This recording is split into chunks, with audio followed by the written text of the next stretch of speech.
ఎప్పటికప్పుడు తాజా వార్తలను అందిస్తున్న జీకే న్యూస్ కు స్వాగతం.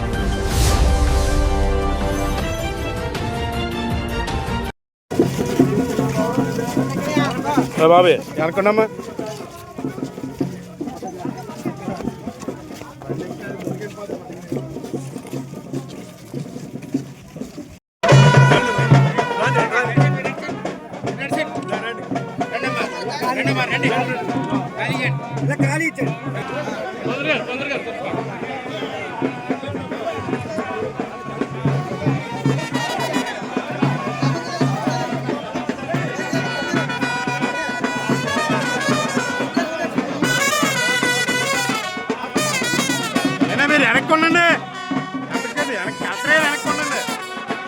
ఇంకో ట్యాంకుల కింద ఉన్నాయి ఇవన్నీ అప్రూవ్ ట్యాంక్స్.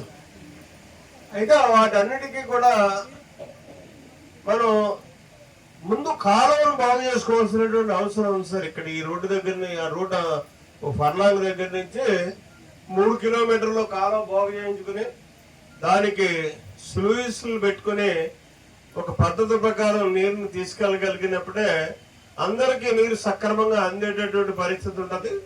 లేకపోయినట్టయితే ఒకరికి ముంపు అయిపోతుంది, ఇంకొకరికి ఎండిపోతుంది, మళ్ళీ మామూలు పరిస్థితి ఉంటుంది. దీనికి సుమారు ఒక 25 లక్షల రూపాయలు ఖర్చు అవుతుంది సార్. అది పెద్ద పని కాదు, మీ చేతుల్లో ఉంటది. మీరు అది ఇచ్చినట్టయితే ఈ 15 రోజుల్లోనే ఆ కార్యక్రమాన్ని మొదలుపెట్టి దాన్ని కూడా పూర్తి చేసుకుని 3,000 ఎకరానికి సంపూర్ణంగా నీరు ఇచ్చుకునేటటువంటి అవకాశం ఉంటది. ఇదేంటి తీసుకొచ్చి కొబ్బరిగా కొట్టించి నాతోటి ఏరువాక సాగించి నా మీద బరువు పెడుతున్నాడు నెహ్రూ అనుకోకుండా. ఎందుకంటే సీఎం గారు వచ్చినా నా దృష్టి ఎప్పుడు అక్కడే మీ జేబీ మీద ఉంటది, మీరు వచ్చినా మీ జేబీ మీద ఉంటది నా దృష్టి. కానీ నా జేబీలో కాదు, ప్రజలకు ఉపయోగపడేటటువంటి కార్యక్రమాల కోసం. ఇవాళ సార్ మీరు వచ్చినటువంటి రోడ్డు ఉంది, ఇది చాలా కచ్చా రోడ్డు సార్. మెట్రోలు కూడా ఉండేది కాదు. జన్మభూమి కార్యక్రమంలో పెట్టి దీన్ని ₹1 కోటి ఖర్చుతోటి 24 కిలోమీటర్ల రోడ్డు ఈ జనంతో వేయించాను సార్.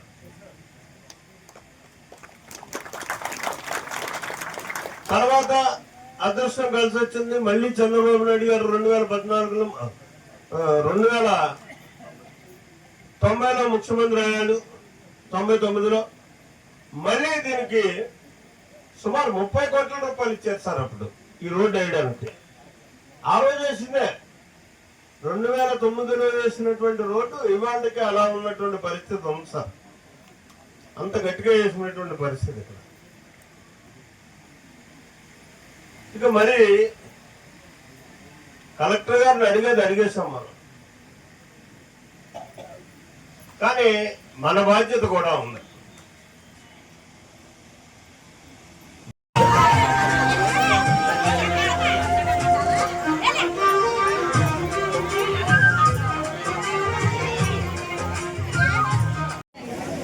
అందుకని ప్రతి ఒక్కరూ కూడా ఇది ప్రభుత్వం ఎంకరేజ్ చేయాల్సినటువంటి అవసరం ఉంది. పశు సంపదను పెంచాల్సినటువంటి బాధ్యత ఉంది. మన పశు సంపదను పెంచితే వాళ్ళు చెప్పేటటువంటి విధానమే కాకుండా పూర్వ పద్ధతుల్లో మనం మందలు కట్టుకుని పడ్డాం. ఇదే గడువులో 100 పశువుల దాకా ఉండే కోరిమిళ్ళు మంద కట్టేవారు. ఇప్పుడు మా వాళ్ళు ఆకుబడి ఉండలేదు.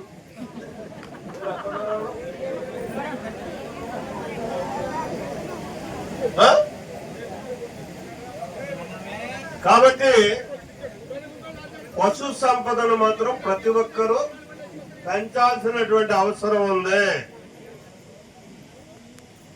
మహారథులందరికీ, ఎందుకంటే ఏ ఒక్కరి పేరు మర్చిపోయినా ప్రమాదం అందరికీ. మరి ఎప్పుడు ఎంతో ఆప్యాయత అనురాగాలతో ఎల్లవేళలా మీ ఆశ. రోజు కలెక్టర్ గారి యొక్క శుభారంభంతో మనకు తొలకరి సీజన్ ప్రారంభమైంది. తొందరలోనే ఒక 10-15 రోజుల్లో సమృద్ధిగా మనకు నీళ్ళు వచ్చేటటువంటి పరిస్థితి కూడా అన్ని రెడీ అయి ఉన్నాయి. దానికి కూడా తొందరలోనే మనం ప్రారంభోత్సవం చేసుకోబోతున్నాం. అయితే మేము ఎన్నో నడిచి వచ్చేటప్పుడు కలెక్టర్ గారు కానీ జేడీ అగ్రికల్చర్ గారు కానీ ఒక చక్కని ఆలోచన చెప్పారు. మీ భూములు చూస్తుంటే చాలా సారవంతమైనటువంటి భూముల్లో ఉన్నాయి. వీటిని వరి నుంచి మార్చి పామాయిల్ కానీ వేసుకుని మీకు సమృద్ధమైనటువంటి నీరు వస్తుంది కాబట్టి పామాయిల్ గా మార్చుకోగలిగినట్టయితే రైతుకు మంచి ఆదాయం వస్తుంది. రెండోది, మనం ఇవాళ ఎవరి బారిన బట్టి నష్టపోతున్నామో వాటి బారి నుంచి తప్పుకున్నటువంటి పరిస్థితులు వస్తాయి. విపరీతమైన కూతురు సార్ ఇక్కడ. దాన్నేమో ఏమీ చేయలేం, ఎందుకంటే పాపం కర్మం ఇది. నిన్న ఇవాళే పొద్దుటే మా గుడి దగ్గర మనిషిని భక్తుడిని కోతి కరిసేసింది. అది ఉత్త అలా చూస్తానే ఉన్నాం, తొడట్టుకుని కరిసేసింది. వాడి చీయలేదు, చాలలేదు. మొన్న ఒకరిని కరిసేసింది. అయినా సరే అట్లా ఏమీ చేయడానికి లేదు. మనం ఇటు వ్యవసాయాన్ని కోల్పోతున్నాం. ఇందాక కలెక్టర్ గారు చెప్పారు, కాయగూరల వ్యవసాయం నిజంగా మనకి చాలా లాభదాయకంగా ఉంటది. ఇవాళ పామాయిల్ వేసుకుని అందులో కానీ మనం ఇంటర్ క్రాప్ గా పామాయిల్ వేసుకున్నట్టయితే చాలా లాభసాటి అయినటువంటి వ్యవసాయం అవుతుంది. కానీ కోతుల బారి నుంచి మనం సంరక్షించుకోవాలి. కోతుల బారి నుంచి మనం సంరక్షించుకోవాలనుకున్నప్పుడు ఖచ్చితంగా దీని మీద ప్రభుత్వం దృష్టి పెట్టాల్సినటువంటి అవసరం ఉంది.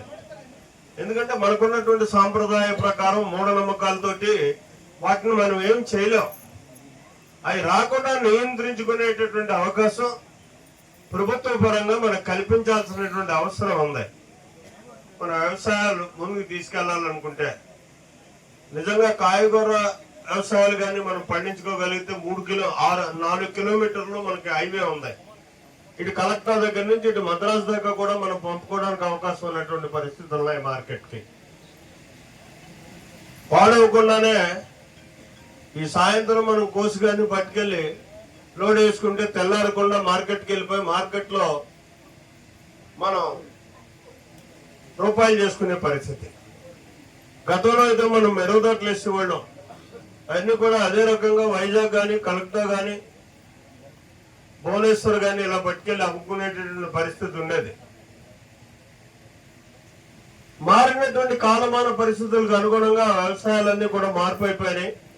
మనకు నీరు వస్తుంది అనేటువంటి నమ్మకంతో గరువుల్ని రేవల్ని కూడా ఇవాళ మనం పొలాలుగా మార్చేసుకున్నాం. అయితే ఇన్నాళ్ళకి మనం నీరు మాత్రం నమ్మకంగా తెచ్చుకోగలం అనేటువంటి నమ్మకం ఉంది. ఇక్కడే ఒక ఫర్లాంగ్ దూరంలో పడుతుంది సార్ నీరు కాలువలోకి. అయితే దీనికి ప్రత్యేకించి ఇక్కడ ఏరువాక కలెక్టర్ గారితో కార్యక్రమం పెట్టడానికి గల కారణం ఇందులో నా స్వార్థం. ఎందుకంటే 3,50,00,000 రూపాయలతో మనం పైప్ లైన్ అంతా వేసుకున్నాం. పూర్వపు పంపింగ్ స్కీమ్ కాలం ఏదైతే ఉందో ఆ కాలువని మరామత్తు చేసుకోవాల్సినటువంటి అవసరం ఉంది. 3 కిలోమీటర్లు మరామత్తు చేస్తేనే గాని ఈ 3,000 ఎకరానికి కూడా సక్రమంగా నీరు వెళ్ళేటటువంటి పరిస్థితి ఉండదు. ఇక్కడ మావిడారికి కానీ సార్ ఈ లింకు ఛానల్స్ గొలుసు చెరువులు సార్ ఇవన్నీ కూడా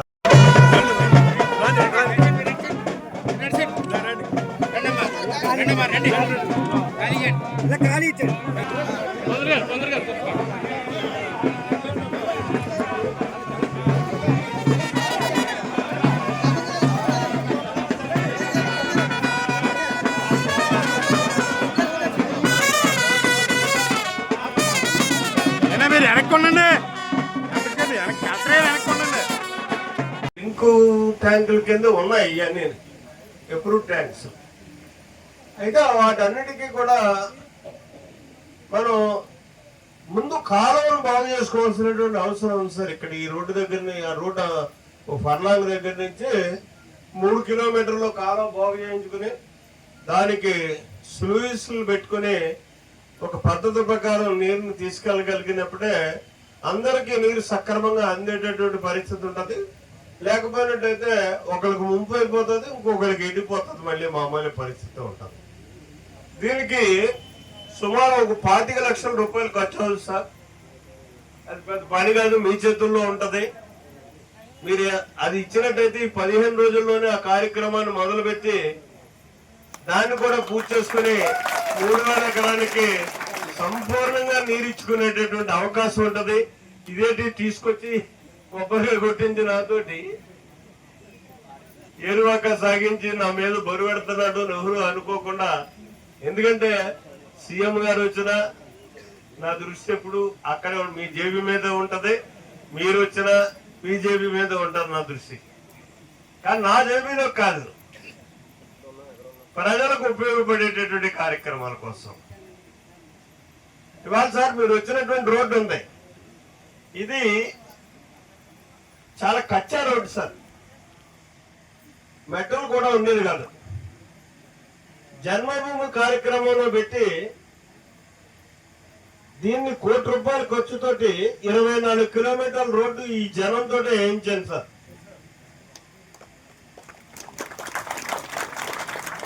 తర్వాత అదృష్టం కలిసి వచ్చింది, మళ్ళీ చంద్రబాబు నాయుడు గారు 2014లో 2090లో ముఖ్యమంత్రి అయ్యాడు. 99లో మళ్ళీ దీనికి సుమారు 30 కోట్ల రూపాయలు ఇచ్చారు సార్ అప్పుడు ఈ రోడ్డు వేయడానికి. ఆ రోజు వేసిందే 2009లో వేసినటువంటి రోడ్డు ఇవాళకి అలా ఉన్నటువంటి పరిస్థితి ఉంది సార్. అంత గట్టిగా వేసినటువంటి పరిస్థితి ఇక్కడ. ఇక మరి కలెక్టర్ గారిని అడిగేసాం మనం,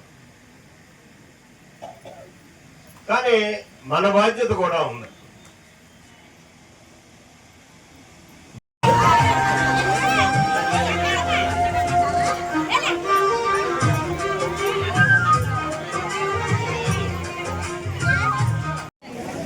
అందుకని ప్రతి ఒక్కరూ కూడా ఇది ప్రభుత్వం ఎంకరేజ్ చేయాల్సినటువంటి అవసరం ఉంది. పశు సంపదను పెంచాల్సినటువంటి బాధ్యత ఉంది. మన పశు సంపదను పెంచితే వాళ్ళు చెప్పేటటువంటి విధానమే కాకుండా పూర్వ పద్ధతుల్లో మనం మందలు కట్టుకుని పడ్డాం.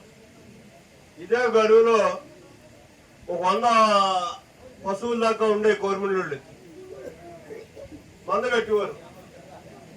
ఇప్పుడు మా వాళ్ళు ఆకుబడి ఉండలేదు.